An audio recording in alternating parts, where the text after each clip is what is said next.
titirahin pa ng iba.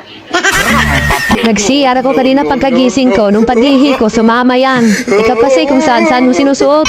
Ibig sabihin, virgin ka pa?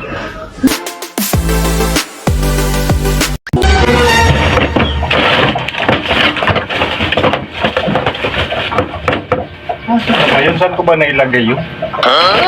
Wala. Bakit ba balisang-balisa ka? Ano bang hinahanap mo dyan? Ha? Eh, yung wedding ring eh.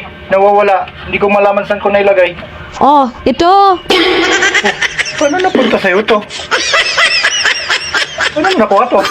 Nag-CR ako kanina pagkagising ko. Nung paghihi ko, sumama yan. Ikaw kasi kung saan-saan mo sinusuot.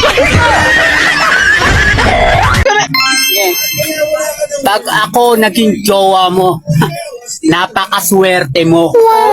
Talaga? Bakit naman? Hindi ka pa nagkakaanak. May dumidede na sa'yo. Ish, teka lang. Bakit? First time ko kasi. Ibig sabihin, virgin ka pa? Hindi. First time ko kasi makipagtalik sa pangay. Ang relasyon, parang basketball lang yan. Todo bantay ka na, titirahin pa ng iba.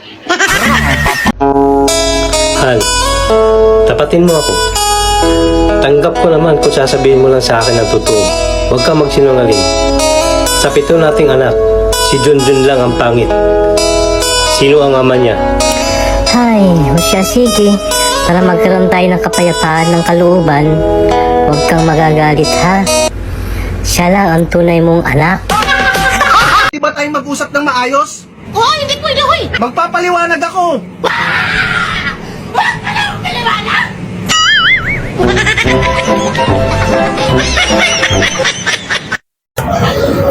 Brad, nakakatakot yung nangyayari ngayon, no? Mga balita, nagkakagulo sa gobyerno. Baka mamaya biglang magkaroon dito ng gera sa bansa natin. Hindi yan nakakatakot kung nandito yung lolo ko. O bakit? Anong kayang gawin ng lolo mo? Hindi matapang yung kwento ng tiyuhin ko nung nabubuhay pa eh. Alam mo ba, sa probinsya, yung lolo ko, tinagayo ng kaaway niya sa probinsya. Sinalag yung kamay, pak, putol dito. Putol yun? Putol. Itak eh. Oo, itak eh. Eh sa sobrang tapang nun, tinaga ulit. Sinalag naman yung kabila.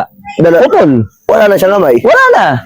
Ay, nabubuhayin tiyuhin ko, kwento yun ha. Oo. Alam mo, sobrang tapang nun. Oh. Lumusog pa rin yung lolo ko doon sa kalaban. Kahit walang kamay. Oo, sinakal pare. Sinakal. Paano niya sinakal yung kalaban niya? Ayun ang hindi na ikwento ng tiyuhin ko nung nabubuhay pa.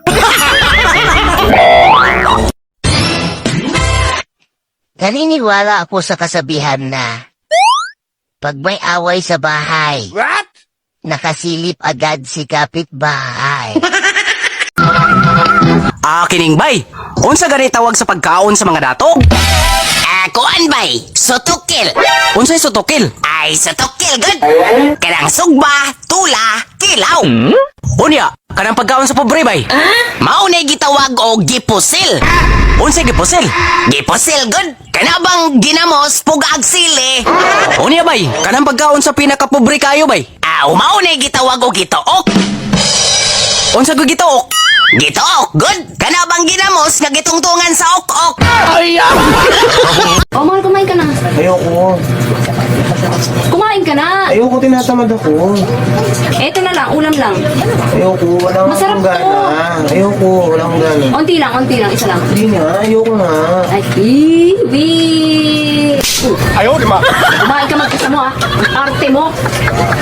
Ubusin mo yan, ah.